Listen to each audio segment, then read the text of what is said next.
வணக்கம் நண்பர்களே. நீங்கள் பெரிய தலைவராக வருவதற்கு வாய்ப்பு இருக்கா? சாணக்கிய நீதி என்ன கூறுகிறது? என்னென்ன குணங்கள் இருந்தால் பெரிய தலைவராக வருவதற்கு வாய்ப்புண்டு என்று சாணக்கியர் கூறுகிறார் என்பதை பார்க்கலாம். சாணக்கியர் பண்டைய இந்தியாவின் ஒரு சிறந்த பொருளாதார நிபுணர் மற்றும் ராஜதந்திரி.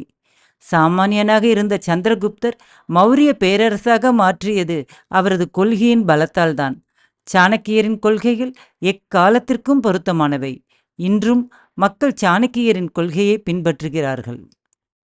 இவரது கொள்கைகளை பின்பற்றுவதன் மூலம் ஒரு நபர் தனது வாழ்க்கையை வெற்றிகரமாக மாற்ற முடியும். சாணக்கியர் தனது நீதி நூலில் ஒரு நல்ல தலைவனின் குணங்களை குறிப்பிட்டுள்ளார். இந்த குணங்களை பின்பற்றினால் நீங்களும் தலைவராக மாறலாம். சாணக்கியரின் கூற்றுப்படி ஒரு நல்ல தலைவனுக்கு என்னென்ன குணங்கள் இருக்க வேண்டும் என்று இந்த பதிவில் தெரிந்து கொள்ளலாம். முதலாவது குணம் பொறுமை. சாணக்கியரின் கூற்றுப்படி ஒரு நல்ல தலைவருக்கு தேவையான முதல் குணம் பொறுமை. அதன் மூலம் யார் வேண்டுமென்றாலும் எந்த வேலையையும் கச்சிதமாக செய்ய முடியும்.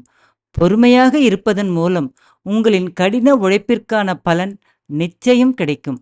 எனவே நீங்கள் ஒரு தலைவராக வளர வேண்டுமென்றால் வளர்த்து கொள்ள வேண்டிய முதல் விஷயம் பொறுமை. இரண்டாவது குணம் திட்டமிடுதல்.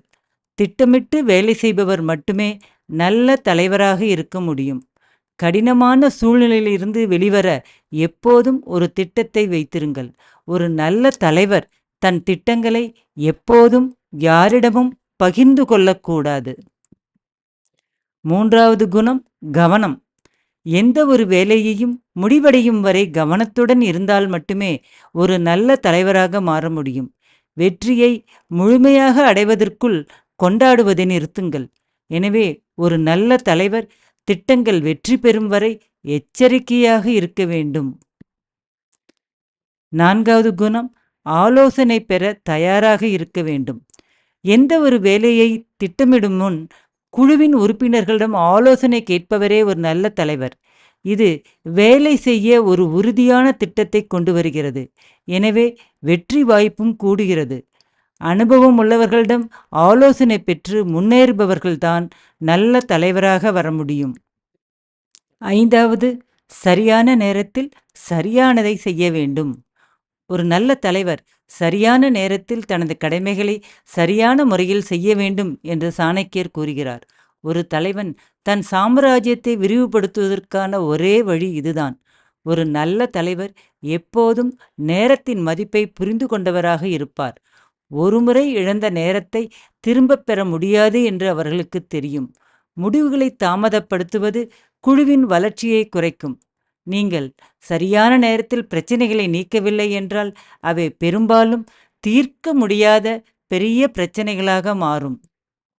ஆறாவது குணம் நேர்மை. நேர்மை அவசியமான குணம். ஆனால் அதிகப்படியான நேர்மை தன்னைத்தானே அழித்து கொள்ளும். எனவே நேர்மையாகவும் அதே சமயம் புத்திசாலித்தனமாகவும் இருப்பது ஒரு நல்ல தலைவரின் குணமாகும். சாணக்கியர் கூறியது இல்லாமல் வேறு ஏதாவது குணங்கள் இருந்தால் கீழே பதிவிடவும் நண்பர்களே. இக்காணொளியை கேட்டதற்கு நன்றி.